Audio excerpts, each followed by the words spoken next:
Direct thyself, command thyself, follow through day after day after day.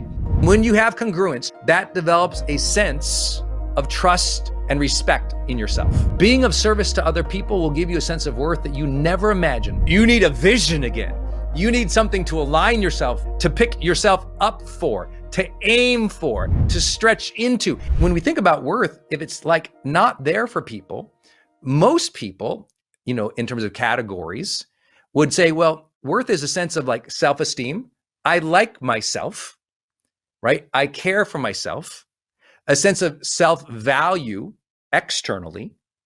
So self-value externally, meaning I have esteem for myself in the way that I show up in the world and how I let people treat me. There's a sense of self-value that I will accept or not accept with other people. I won't let them treat me that way, as an example. Because some people have very high self-esteem. They feel good about themselves, but they allow people to treat them like trash. So they lack self-value. Then another category of worth is often discussed as a sense of mastery of life, or more broadly, competence, right? I have competence. I know what to do, right? So we have these three big buckets that worth is often thrown into, right?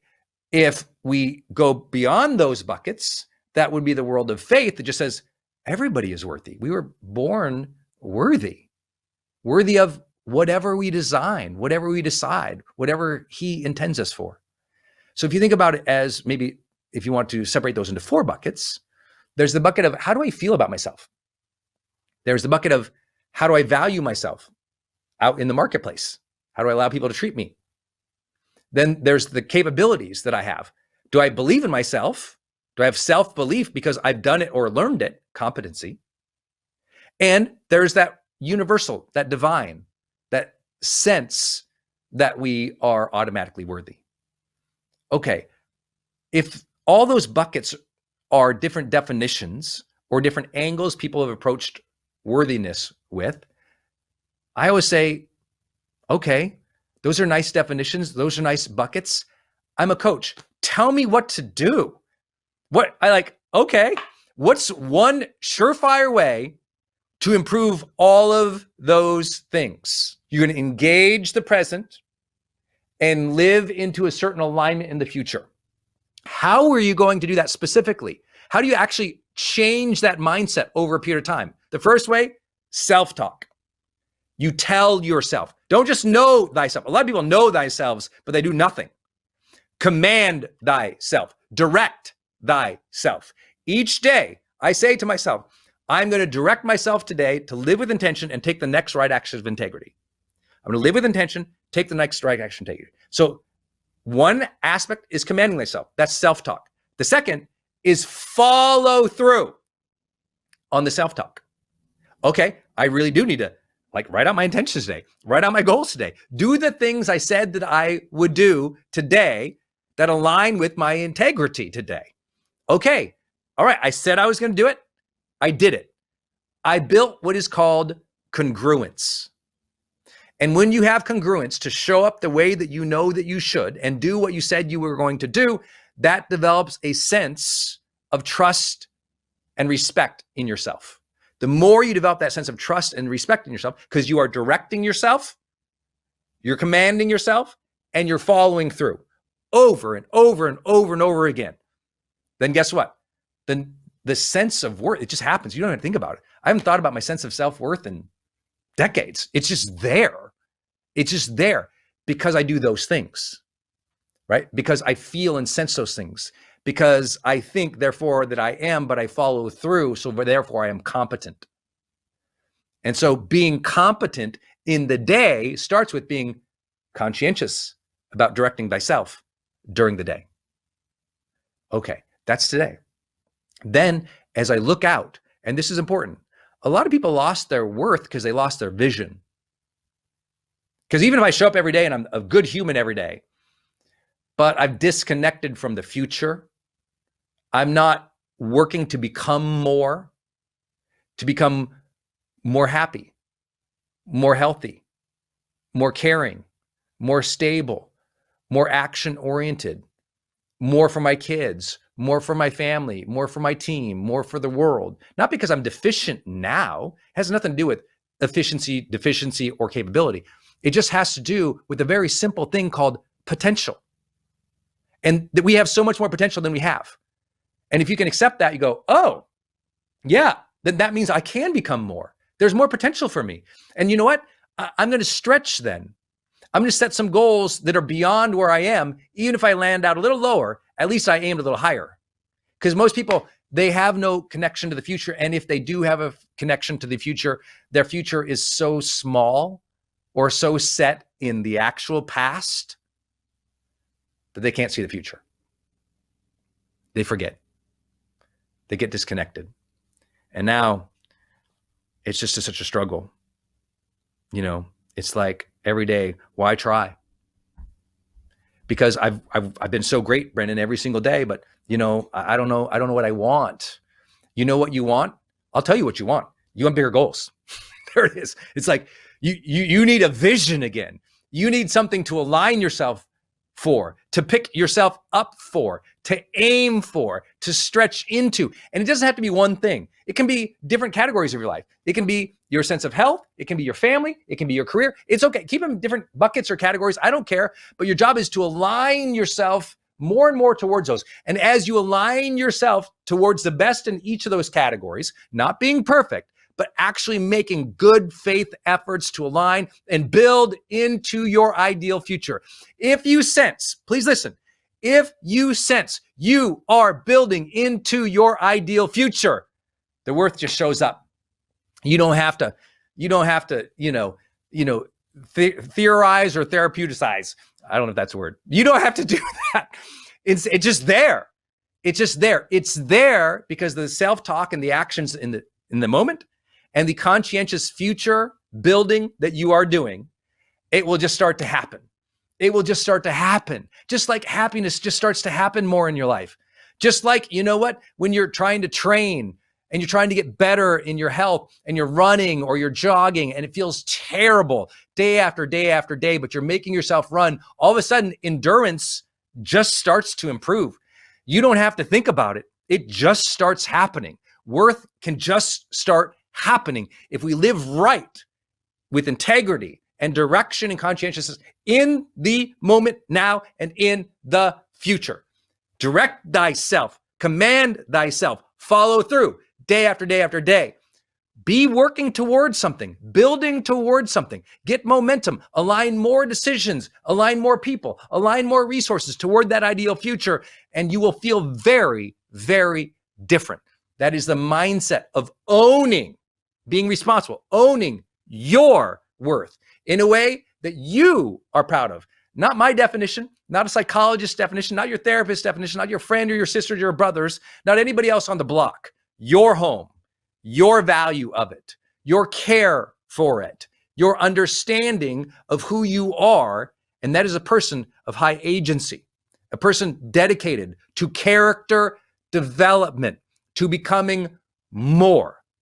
If you develop your character, if you actively become more, I promise you those actions alone, that intention and that initiative coupled together will create a different sense of strength and vitality than you've ever felt your entire life. Every day becomes a great day to grow because you developed the character into it. You built you into it. And you know, a lot of people who've achieved great things in life, they operated from what I call the deficiency drive. So they feel either deficient internally or something externally was deficient and they're rebelling against it. But either way, something was not right or is not right, and they're fighting against it to prove value or to prove them wrong. And if you're always in the fight, there's always a win, there's always a loss. There's always a win, there's always a loss. Sometimes I have to tell my creator friends or my entrepreneur friends who are like, they've created, 17 new things in the last quarter. And they're like, Brendon, I don't know why I don't stick to anything. I'm like, well, I can tell you why. And they're like, why? I'm like, you lack acceptance. And this is where we start blowing people's minds with more advanced concepts. They lack acceptance because what happened is they tried a thing, it didn't work out fast enough. They put it in the category of loss, failure, shame, And what do we do with loss, failure, and shame? We want to shut it out. We want to kill it. We don't want to sense that and feel it. So we shove it over here. Let's start something new. I might feel better about it. And the dopamine and the novelty kicks in. Oh, this is better. I don't have to face this thing. See, we'll never face this thing unless we accept it, grant it grace, and then we can turn it into something, right? That's how we continue it on. We can accept our quote unquote failures as lessons, make a plan, and keep it going. And that's how you turn an L to a W. But if you're always striving for new W's and avoiding and abandoning L's, it's why you won't feel worth, because you couldn't transform anything. Does that make sense? When I can learn to transform failure, inadequacy, upset, things that didn't go well, and I can transform them into a positive direction, and I can build upon them, and I can turn a bad into a good, guess what that does to my worth, my sense of value, my sense of competency goes up. It's about us making healthy decisions now to direct myself now to the next right action of integrities to align with a better future, not about what happened to us in the past. Because no matter how far we go in the past, at some point, all roads lead to either acceptance of it or avoidance of it. And so the ultimate shift in mindset is to take that L to W and just accept. Remember, 90% of it, just let it go. But what if there is something there I need to be responsible for, repair or improve or build towards, I got to make that shift in my mind. This is the power of self-acceptance. This is the power of acceptance and awareness broadly in our lives that gives us so much personal power and, yes, self-worth. The truth is, we live in a world in which we do value ourselves on the block. We are social animals, whether we like it or not.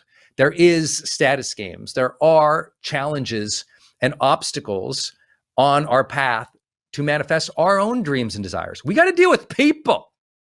We got to deal with people. Now, today we live in a world where everyone goes, oh no, those are two different things. You should never let other people determine how you feel about yourself. I'm like, how's that going, Mom, when your teenager hates you? That doesn't affect you? And I'm here to tell you, it does affect you. I know parents who feel like they have a good relationship with their kids. Their self-worth feels a little higher. Our status, our connection, our sense of affection and love does impact the human heart. And I hate that so many TikTokers and Instagram and book writers deny that and just say universally we should feel worth, because we live in a social context. And I think it's really important to acknowledge that. And so I want you to share this with you. Whether you agree with that or not, just answer a very simple question. Would you feel better about yourself if you were more competent and capable and influential in dealing with other people? Would you feel better? And everybody I've ever met is like, yeah. Like if you could go into a dinner party and feel very comfortable talking with people, starting conversations, laughing, enjoying the night, would you feel better? And everyone's like, yeah. You know, if you could go up on stage and talk to people and feel better about who you were up there and the value of what you were bringing to the audience, would you feel better? Would there be a deeper sense of strength in yourself? And everyone goes, yeah. I'm like, well, that is social competency. And I really believe it is an advanced conversation, especially in this world today, where our worth is supposed to be detangled from sociology. So what happens to people when we talk about worth, they tend to have a frame of reference, right? They either want to put it in psychology, they either want to put it in spirituality. But very few people go, oh, let me put it in sociology. Because here's what we know, even about human happiness, confidence, worth, and yes, income. Your competence with other people affects all of those. And we should stop pretending that's not true. We should stop pretending that everything is about us as individuals isolated on some island somewhere. That our capability and competency and fluidity, adaptability, and enjoyment with other people, that is a huge part of worth. My personal greatest sense of self-worth in my life is I took one of the worst situations in my life, suicidal ideation, feeling that terrible about myself, and working myself through it, and then transforming it into something where I could talk about it with other people, that I could actually help other people. And it was this huge opening for me, because sometimes the things that we've abandoned in our past could be utilized for service in conversation with other people, in leadership with other people, in volunteering with other people, in guiding with other people, in coaching with other people, in mentoring other people, in sharing wisdom with other people. And instead of burying and hiding things or abandoning things, we ask, how can I use the difficulties of life as a strength to help other people?